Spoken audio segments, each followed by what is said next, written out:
my deen. Islam is my way.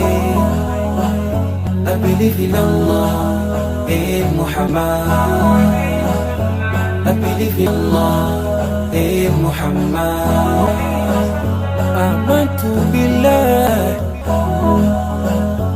Islam is my deen.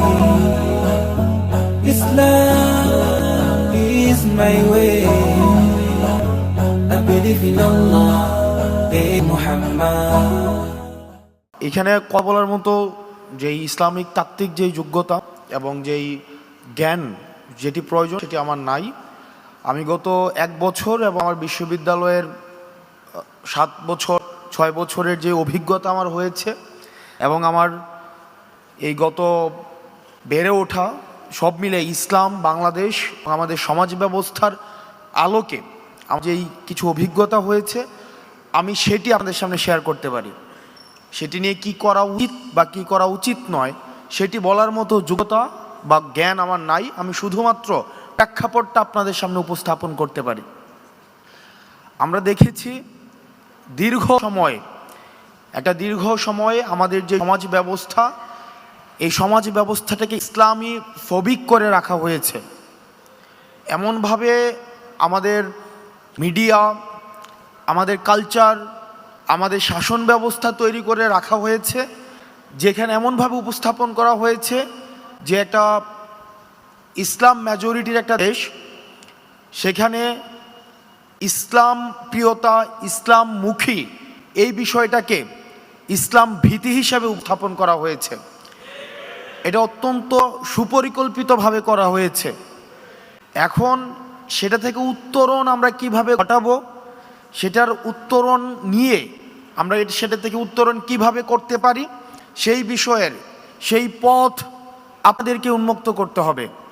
আপনারা এখানে যারা এই বিষয়ে অভিজ্ঞ রয়েছেন এটির পথ আপনাদেরকে উন্মুক্ত করতে হবে, আমাদেরকে দেখাতে হবে যে এই পথে হাঁটলে ইসলাম নিয়ে যে এই ধরনের বিভ্রান্তিকর তথ্য রাষ্ট্র ব্যবস্থায়, সমাজ ব্যবস্থায়, আমাদের কালচারাল অঙ্গনে, আমাদের সুশীল সমাজে যে ভয়টা রয়েছে সেই ভয়টা কাটানোর জন্য আমাদেরকে পদক্ষেপ নিতে হবে এবং পদক্ষেপ কী হতে পারে সেগুলো আপনারা আলোচনার মধ্য দিয়ে নির্ধারিত করতে হবে।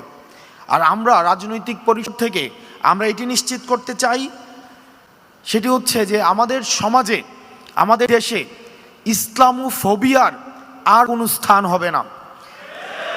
একই সাথে অতীতে আমরা যেটি দেখেছি যে আমাদের দাড়ি পিওলা যারা আছে, আমাদের ইসলামী অঙ্গনের মানুষগুলো আছে, তাদেরকে নিয়ে একটা দীর্ঘ সময় হাসিনা এই ফেসিবাদের সময় জঙ্গি নাটকের বিভিন্ন নাটক মঞ্চস্থ করেছে। দেশে যেভাবে ইসলামী ফোবিয়াও থাকে না, একই সাথে এই জঙ্গি নাটকও থাকবে না। একই সাথে কোনো ধরনের এক্সট্রিমিজমও যেন না ঘটে সেই বিষয়গুলোতে আমাদেরকে সচেতন থাকতে হবে। আমরা এক্সট্রিমিজমকেও কোনোভাবে স্থান দিব না। দ্বিতীয় যে বিষয়টি সেটি হচ্ছে অন্য ধর্মের যে ভাইরা আমাদের দেশে রয়েছে তাদের প্রতি দায়িত্বশীল আচরণ করার ক্ষেত্রে আমাদেরকে সবচেয়ে বেশি ভূমিকা রাখতে হবে, আমাদেরকে দৃষ্টান্ত স্থাপন করতে হবে। আমাদেরকে দৃষ্টান্ত স্থাপন করতে হবে যে যেই সংখ্যা আমাকে বলা হয় মাইনরিটি যারা রয়েছে, হিন্দু, বৌদ্ধ, খ্রিস্টান, যারা মাইনরিটি যারা রয়েছে তারা অনিরাপদ বোধ যেন কোনোভাবেই না করে, তারা যেন সবচেয়ে বেশি নিরাপদ আমাদের কাছেই যেন বোধ করে, সেটি আমাদেরকে নিশ্চিত করতে হবে। আমরা বলতে চাই বাংলাদেশ ধর্মের ভিত্তিতে মাইনরিটি নয়, বরং বাংলাদেশ বিরোধী যারা তারাই হচ্ছে মাইনরিটি। আপনারা ভালো থাকবেন, সুস্থ থাকবেন, আমাদের দেশটা যেন ভালো থাকে, আমাদের জন্য সার্বিক কল্যাণ হয়। আল্লাহ যেন আমাদেরকে সবাইকে ভালো রাখে।